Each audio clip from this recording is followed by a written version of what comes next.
I'm all up for trying something new, something different. And today I'm playing Killer Racoon's Tempo Rogue. Killer Racoon is a viewer on my channel, and apparently this deck had taken him to rank 1, and he recommended that I give it a try. So this is a rogue deck, first of all, with lots of pirates. Now, rogue is my least played class. I wouldn't call myself a very good rogue player. When Hearthstone first came out, I avoided playing rogue. I found it too complicated. In fact, hunter was the first class that I really dedicated myself to, and I really enjoyed playing. And I guess since that time, you know, I've sort of been quite lax with playing rogue, and it's the only class that I don't have 500 wins with. So when someone presents a rogue deck to me, I'm quite skeptical usually. However, this deck right here, this Pirate Tempo Rogue, is a tremendous amount of fun to play. It's incredibly refreshing, very different to what you're facing on the Wild Ladder at the moment. It's different to even Shaman, it's different to Big Priest, it's different to all of those other tier 1 meta decks. So, how do you play the deck? Well, you look for early game to begin with, okay? It's a tempo deck, so you need to control the board, make favourable trades, and then eventually build up enough of a presence with your minions. It's a minion-heavy deck, so to build up enough presence with your minions to be able to go face eventually. So, Firefly is a good turn 1 play. Keleseth is an amazing turn 2 play. If you can get Keleseth on 2, you're probably winning the game because of the increase in minion pressure. Patches is in this deck, and you've got the Deckhand, you've got South Sea Captain, there's other early pirates that you can play to bring out Patches. You've then got some new cards from the Rastakhan Rumble expansion that are quite interesting inclusions. Serrated Tooth, Death Rattle, give your minions rush. It's a reasonable weapon to play on turn 1. Consider that the rogue hero power costs 2 and gives you a 2 charge 1 attack weapon. Now, this card costs 1, gives you a 3 charge 1 attack weapon.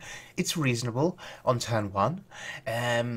And the Death Rattle effect is pretty good, you know, gives your minions rush. You can then, you know, attack them into your enemy's minions and make favourable trades.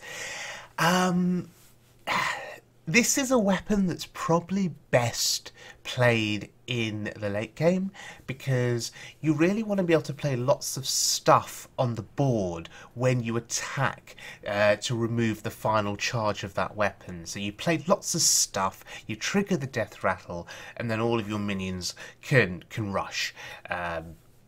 So maybe that weapon is not a good one to play in the early game because maybe you attack with it for 3 turns, you're on turn 4, and maybe you can only play one thing and give that rush, and maybe that's not value orientated. But anyway, Ticket Scalper, Overkill, draw 2 cards. This deck is all about refilling your hand and keeping the pressure up. So you've got the Ticket Scalper that can draw a card. You've got Cursed or draw 2 cards. You've got Cursed Castaway, draw a combo card from your deck, so more card draw and Death Rattle. You've got Elven Minstrel for card draw. Captain Hooktusk will summon 3 pirates from your deck, put them on the board, give them rush. Maybe at that point in the game the rush effect itself is useful. It's useful, it gives you control of the board, but less relevant. Less relevant compared to having 3 pirates on the board. I mean, that board presence is significant, and on the following turn you can probably go face with those pirates, and if it's in the late game and you've been able to chip away your opponent's health up to that point, maybe having 3 pirates on the board in the late game is enough to give you lethal on the following turn. So yeah, drawing cards, putting cards on board, summoning them, this is all about pressure and keeping that pressure up. Griftah, there's a legendary card. Battle Cry, discover 2 cards, give 1 to your opponent at random. This is a card that I'm quite skeptical about. If you read the comments online, people are not... They think this card is pretty rubbish. Look at the stats. 4 cost 4, 5. It's like a Chillwind Yeti, right? So very, very average attack and health stats. The battle cry though is a bit weird. Discover 2 cards, give 1 to your opponent at random. So I guess the purpose of the card in this deck, and I'm going to ask Killer Racoon to sort of post a comment here explaining why this card is included in the deck. I guess the purpose is just to keep the pressure going, discovering a card that maybe you can play the following turn. Maybe discovering 1 good card, 1 bad card, and hope that the RNG is on your side and that your opponent gets the bad card, or discover 2 bad cards and give 1 of them to your opponent, and you're not too fussed about getting a bad card as long as it's playable the following turn or on the same turn. So yeah, Griftah is an interesting inclusion. I mean, it has the potential to go horribly wrong if you're relying on the RNG of you keeping a good card and your opponent getting a bad card. I don't know. So hopefully Killer Racoon can explain a bit more about Griftah and tell us why this is a legendary inclusion in the deck. Leroy Jenkins is a strong finisher in the deck. You have Shadow Step as well. They never see it coming. And finally, Dr. Seven himself, Dr. Boom, is in this deck. I love Dr. Boom. Still very, very strong in this deck. The Boom bots can just wreck absolute havoc, and I think he's a good fit. So we're going to have a look at a few games of this deck in action on the Wild Mode ladder, and yeah, we're going to be starting out against a Warlock. Okay, so I see a 1-drop. That's a really good thing. It's a 1-drop that will summon patches for me. That's even better. South Sea Captain, I think, is worth keeping as well, because we've got this South Sea Deckhand in our hand.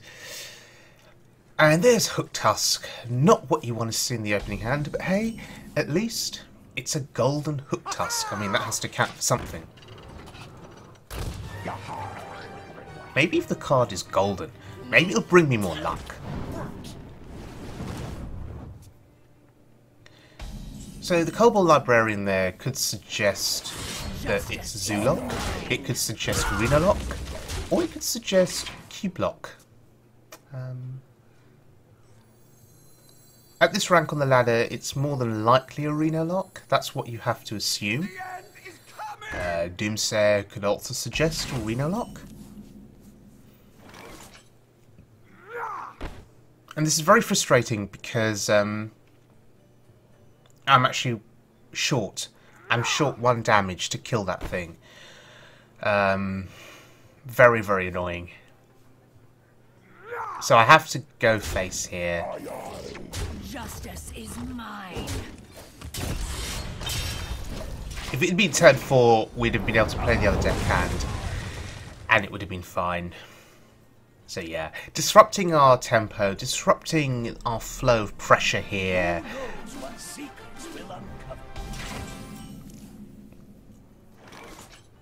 Okay, Brown Bronzebeard really shouldn't be allowed to live.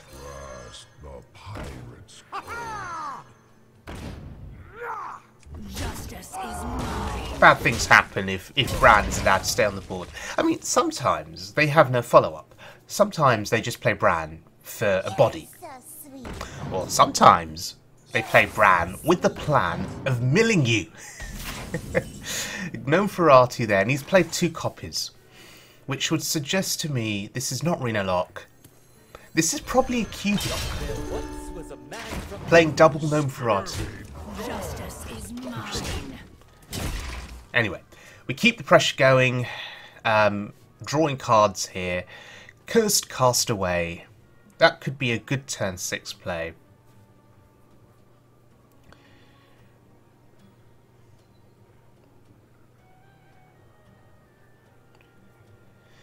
He's having a think about what to target.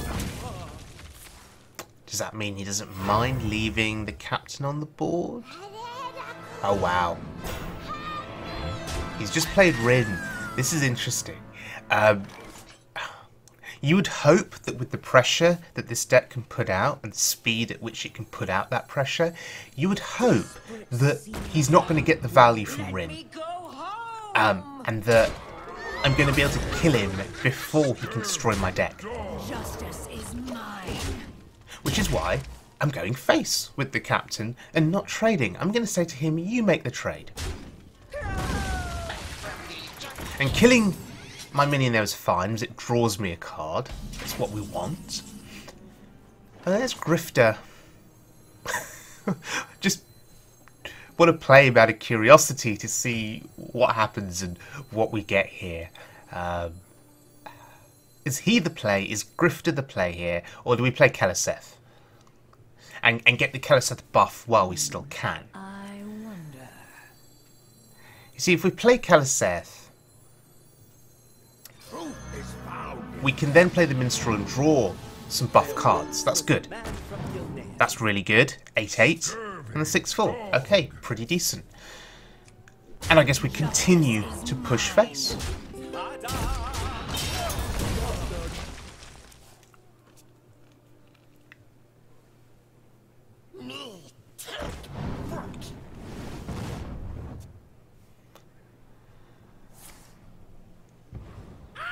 Maybe this is not a cube lock. Maybe this is some kind of a control warlock.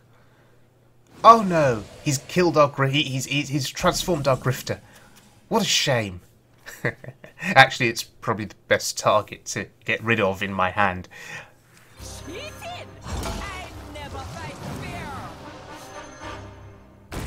Alright, that's pretty significant. It's on turn 8 now. He'd need Twisting Nether if he's a control warlock of some kind. Or maybe he's a Mechathune warlock. I don't know. Okay, no Twisting Nether. So Captain Hooktusk was able to put out enough pressure on the board, which would have given us lethal the following turn. Pretty good. Okay, this next game against a Hunter. Now, double Keleseth due to Shattered Step is immensely strong. And you'd think watching this that I was going to win this game, right? No. This Hunter somehow was able to put me under enough pressure such that my health total had got down by his turn 8. My turn 8. My health total was down to a point where I was afraid of dying. How did he do that across 8 turns and still be at what? He's at 30 health, including armor? He's a Hunter. Got his Spellstone. He just did Hunter things and got Deathstalker Rexar on turn 6. I mean, yeah, just did Hunter things and my health total was low. Now, if you look at the damage on the board and look at what's in my hand, I have lethal the following turn, right?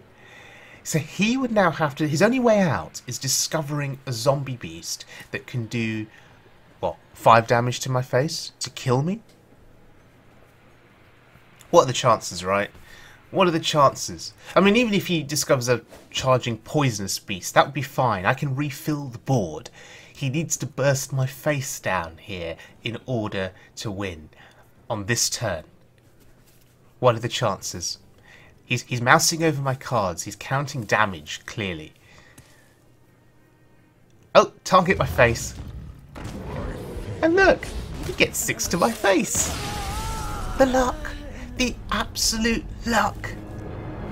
And that really annoyed me. That really, really tilted me. And I don't get tilted often. Okay, next game. My faith was rocked somewhat at this point after the Hunter game. But I was thinking to myself, okay, we can make this work. We can come back from this. Get patches on turn 1. Always feels amazing. He's in charge now.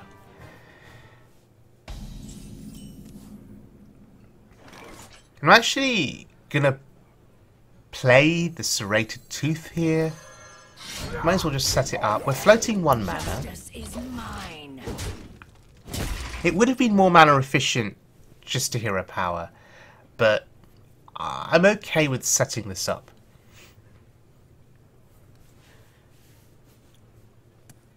And we're going up against a NBA player.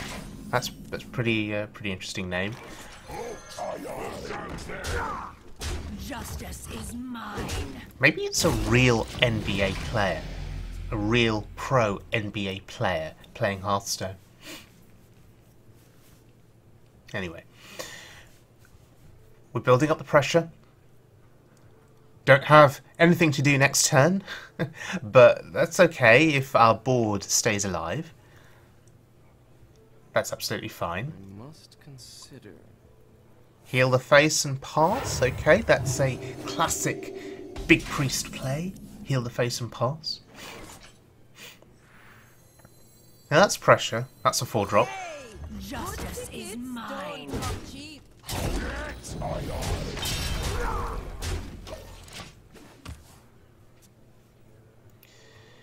And if he doesn't have Barnes on 4... Now, Barnes on 4 may not save him. It really depends on what comes out of Barnes. If Ragnaros comes out of Barnes, we're okay with that. Because maybe Rag will hit my face, which is fine. It's what we want, right? Keep the minions alive on the board. Keep the pressure going. That's what we're after.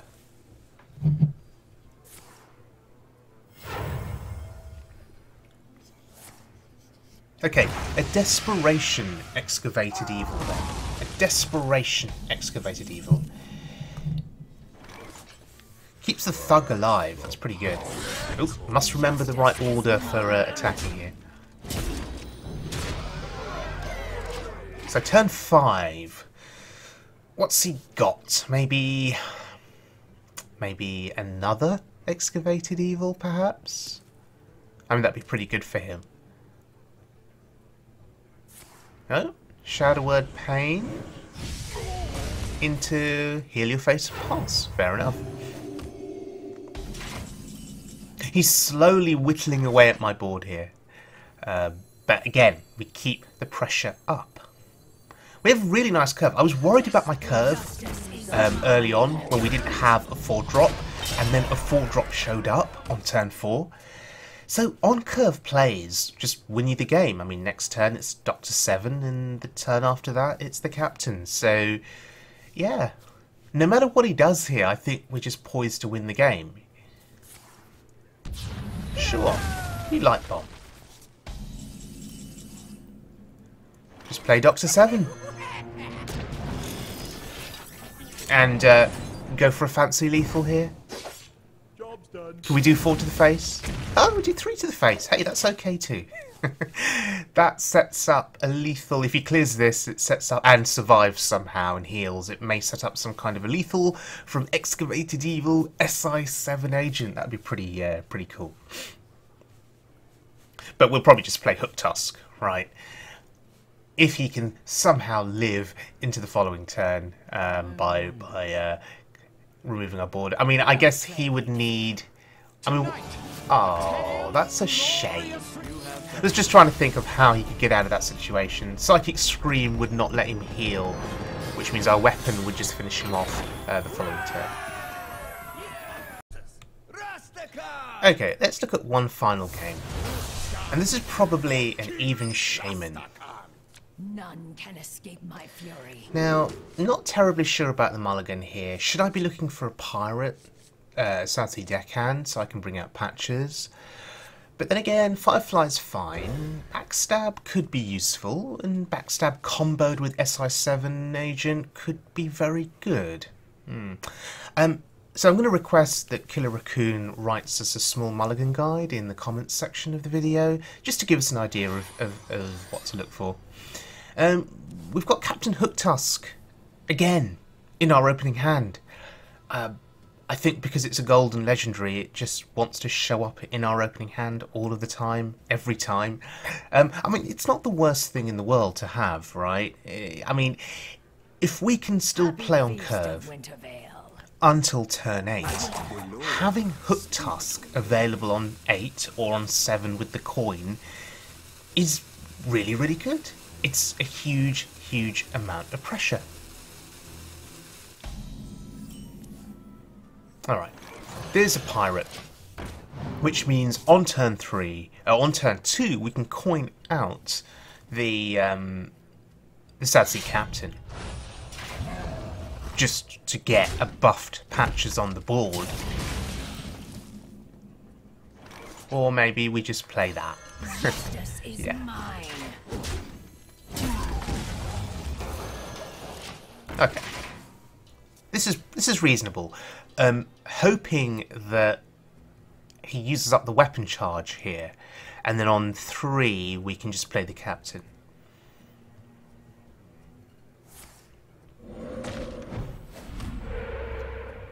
Okay, there goes the weapon charge.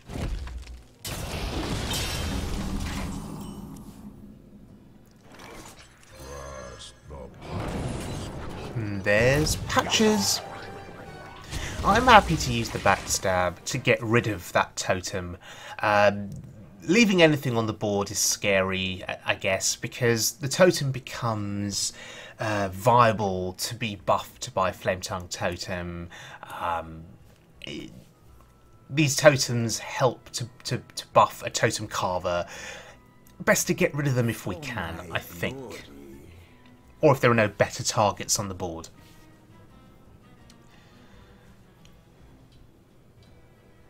It's turn 4, so what can you expect? 4 mana 7/7 perhaps? No? Jade Lightning. Okay. He sees the South Sea Captain as a threat. Interesting. Oh, there's another captain.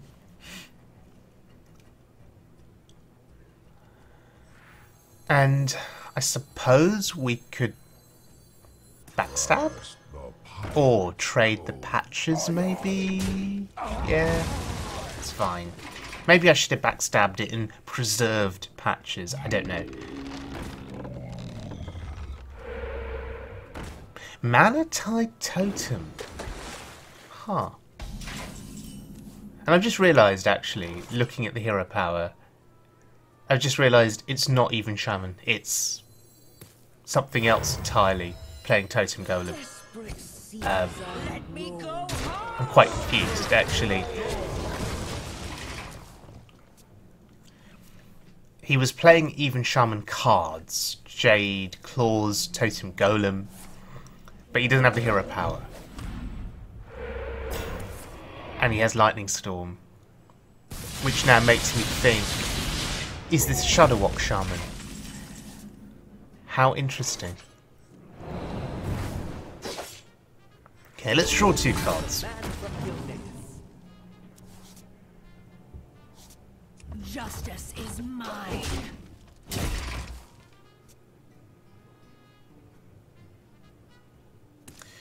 Okay. Okay, it's Jade Shaman. Possibly with Shadowwalks. Possibly with Shadowwalks. Or a Shadowwalk, I should say. Good tickets don't come cheap. Ha, this guy's toast. Justice is mine. No, Drawing cards is always good. Okay. We've got plenty of fuel in our hand now, I think, to move forward with winning this game. Those Jade Golems, though, are starting to grow. Wow, Hot Spring Guardian. I've not seen that card played competitively for ages. So, Captain Hooktusk now should just win us the game. I never fight fear. There's our 3 pirates.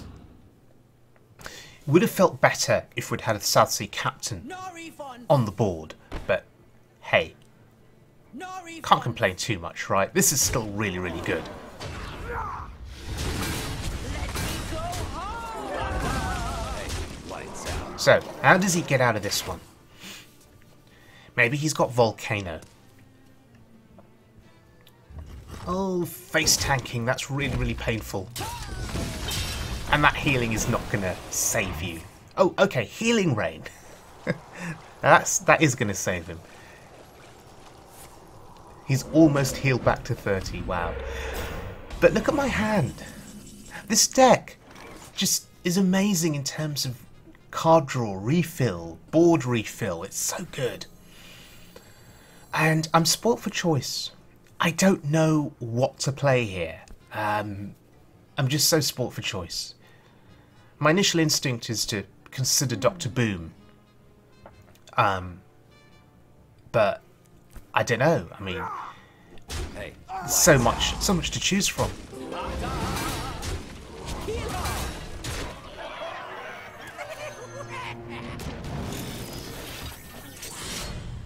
Justice is The other nice thing about Shadow Step is it has so much flexibility in this deck. You can combo Shadow Step with Valspine.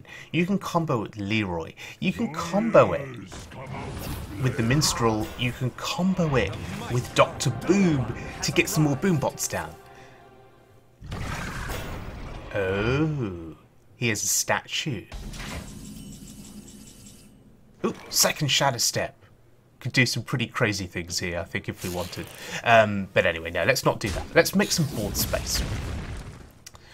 Play a haha. Kill off the statue. So he gets no healing value from it. That's really good. So what won us this game? Board presence, board pressure, hand refill, card draw. Feels pretty amazing. Okay, and I did make friends with that player, Zai Avo. I butchered your name there, mispronounced it, I'm really sorry. But it was a really cool game, and it's always nice in Hearthstone when you can make friends with someone and not be met with a torrent of abuse after you beat them in a game. We talked about our decks, we talked about how we were playing decks that were different to what's on the usual meta. Yeah, made a good friend. That feels pretty amazing. Okay, so Killer Racoon's Tempo Rogue. If there are any doubts, this video does prove that you can win games with this deck quite convincingly. We beat a big priest. You can beat even Shaman with this deck. You can beat other aggro and mid-range decks. You can put control decks under a lot of pressure with your constant refill of your hand, with the constant refill of the board. The deck works. My only real question, I guess, about this deck is the value of Griftah. It's a legendary card, and I would question how useful Griftah is in this deck. Yes, it can refill your hand with a card that maybe you can play on that same turn or on the following turn, but you're also giving your opponent something as well. And if you're not careful, you could be giving them something that helps them win the game or helps them win back the board. So that's my only sort of question. Griftah, how good is that card in this deck? Is there a better legendary we could include? Is there another pirate we could include instead of Griftah? I love Captain Hooktusk. Can I just say that? In a couple of those games in this video, Hooktusk was insistent on being in my in my opening hand, and actually that was pretty good for me because I just slammed down Hooktusk on turn 8. Your board is suddenly full of pirates, and that helps you win the game. So anyway, thank you very much for joining me, everyone. I hope you guys enjoyed the video. If you're interested in trying out a deck that's new, that's different, give this deck a try. Do you have any comments on alternative cards you'd prefer to include in this deck? Leave them in the comments section below. And I'm inviting the deck author, who is a viewer on this channel, Killer Racoon, to answer any of your questions. So thank you very much for joining me, everyone, and I'll see you all again very soon for more Wild Mode fun.